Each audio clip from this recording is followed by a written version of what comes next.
جس طرح ہمیں ماحول کو صاف رکھنے کی تلقین کی گئی ہے، اس طرح ہمیں اپنے خیالات کو پاکیزہ رکھنے کی بھی تلقین کی گئی ہے۔ جب خیالات پاکیزہ ہوں گے تو اچھی صحت ہوگی۔ جب خیالات گندے ہوں گے، خیالات غلیظ ہوں گے، خیالات کے اندر شہوات ہوں گی، خیالات کے اندر نفرت ہوگی، بغض ہوگا، حسد ہوگا، کینہ ہوگا، تکبر ہوگا، تعلی ہوگی، سرکشی ہوگی، تمرد ہوگا، ریا ہوگی، تصنع ہوگا، بناوٹ ہوگی۔ یہ ساری بیماریاں ہیں جو ہم اپنے ساتھ پالے ہوئے ہیں، اور ہم سمجھتے ہیں کہ ہم فلاں سے نفرت کرتے ہیں۔ اس کو کیا فرق پڑتا ہے؟ نفرت تو تم کر رہے ہو، حسد کی جلن تمہیں سہنی پڑے گی، اس کو تو نہیں سہنی پڑے گی۔ بغض رکھتے ہو، کینہ رکھتے ہو، نفرت رکھتے ہو، تو ہم کہتے ہیں ہم فلاں سے رکھتے ہیں۔ میاں فلاں کو کیا فرق ہے؟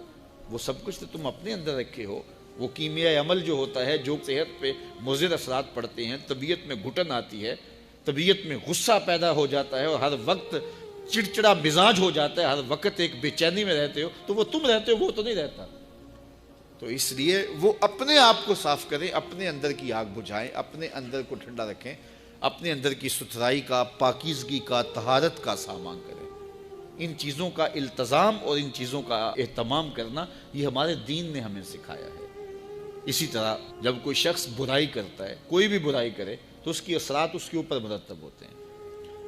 تو برائی کے اثرات بد سے اس کے اندر کا نظام بگڑ جاتا ہے، باطن کی طہارت ختم ہو جاتی ہے، اور باطن کی طہارت کو بہت زیادہ اہمیت دی ہے شریعت اسلامیہ نے۔ حسد کے کوڑے، بغض کا کچرا اور نفرت کا جو ہے وہ گند تمہارے اندر اگر جمع ہوتا رہے گا، تو پھر اندر سے تعفن اٹھے گا، اور وہ تعفن تمہارے دماغ کو چڑھے گا، اور زندگی کا چین، زندگی کا قرار تمہارا لٹ جائے گا، اور تم سمجھو گے کہ شاید فلاں کی وجہ سے ایسا ہوا، ہم نے خود نفرتیں پالی، خود اپنے اندر گندگی اور غلاظت ڈالی۔ کچھ اعضاء ہمارے ظاہری ہیں، کچھ اعضاء ہمارے باطنی ہیں۔ آنکھیں عضو ظاہری ہیں، کان، زبان، ہونٹ، ٹانگیں، ہاتھ، یہ ظاہری اعضاء ہیں، اور کچھ اعضاء باطنی ہیں۔ دماغ باطنی عضو ہے، دل باطنی عضو ہے۔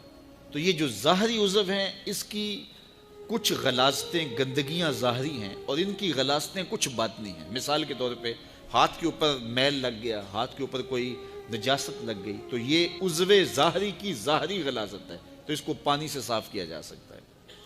پاؤں کو چلتے چلتے کوئی گندگی غلاظت لگ گئی، تو آپ آ کے اس کو جلدی سے دھو لیں گے، یہ عضو ظاہری کی ظاہری غلاظت ہے۔ لیکن ان اعضاء کی ایک باطنی غلاظت بھی ہے۔ مثال کے طور پہ یہ ہاتھ ہے، یہ عضو ظاہری ہے، اس کی ظاہری غلاظت تو یہ تھی کہ اس کے اوپر کوئی گندگی لگ گئی، لیکن باطنی غلاظت یہ تھی کہ اس ہاتھ سے تم نے کسی سے ظلم کیا، تو یہ باطنی غلاظت لگ گئی۔ یہ زبان، اس کی ظاہری غلاظت تو یہ تھی کہ کوئی منہ میں ایسی چیز پڑ گئی جو گندی تھی، تو اس کی ظاہری غلاظت ہے اس ظاہری عضو کی۔ لیکن اس ظاہری عضو کی باطنی غلاظت کیا ہے؟ اس زبان سے جھوٹ بول دیا، اس زبان سے بہتان لگا دیا، اس زبان سے کسی کو گالی دے دی، اس زبان سے سب و شتم کیا، اس زبان سے کسی کے لیے برا لفظ بول دیا، تو اس عضو ظاہری کی یہ باطنی غلاظت ہے۔ اس طرح یہ آنکھ کی ظاہری غلاظت یہ ہے، اس کے اندر کوئی میل پڑ گئی تو یہ ظاہری غلاظت ہے، لیکن اس آنکھ کو شہوت سے بھر لیا، گوشۂ چشم سے کسی کی تحقیر کی، کسی کی تذلیل کی، تو اس ظاہری عضو کی باطنی غلاظت ہے۔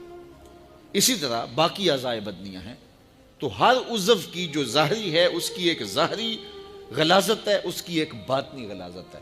تو ہمیں کہا گیا کہ ہم اپنے اعضاء جو بدن کے ہیں ان کے ظاہر کو بھی صاف رکھیں، اور ان کو باطنی غلاظتوں سے بھی پاک رکھیں، ستھرا رکھیں۔ اس طرح ہمارے باطنی اعضاء ہیں۔ مثال کے طور پہ دماغ ہے، دماغ کی بیماری اور دماغ کی غلاظت ہے، اس کو تکبر پیدا ہو جاتا ہے، عجب پیدا ہو جاتا ہے۔ یہ خمار انسان کو کہ میں بڑا ہوں، یہ انسان کو چھوٹا کر دیتا ہے، یہ انسان کی زندگی کا چین چھین لیتا ہے، یہ تقوی کو اجاڑ دیتا ہے، یہ باطن کے پلے چھوڑتا کچھ نہیں کہ میں بڑا ہوں۔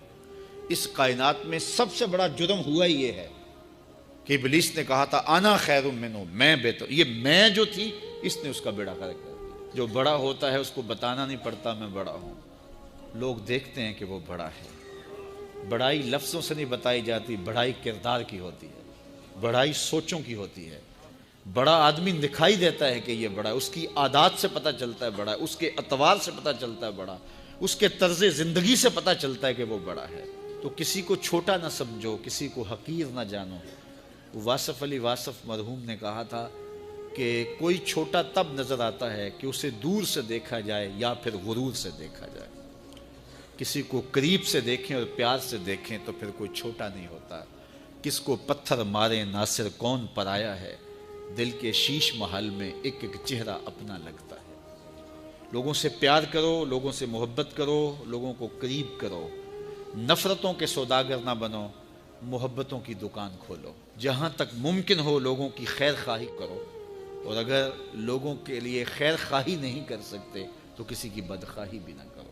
اللہ نے ہر انسان کے ساتھ ایک محافظ فرشتہ پیدا کیا، اور اگر وہ محافظ فرشتہ انسان کے ساتھ نہ ہو، شیاطین انسان کو ویسے مار ڈالیں، انسان کو قتل کر ڈالیں، اگر اللہ نے حفاظت کے لیے فرشتہ معمور نہ کیا ہو۔ یہ انسان کے دشمن ہیں، اور انسان کو شیاطین راہ مستقیم سے ہٹانے کے لیے دن رات کوش ہیں۔ پھر یہ اتنا مکار دشمن ہے، ہر ایک کو ایک لاٹھی سے نہیں ہانکتا، اسے پتہ ہے کہ کس کو کیسے بھٹکانا۔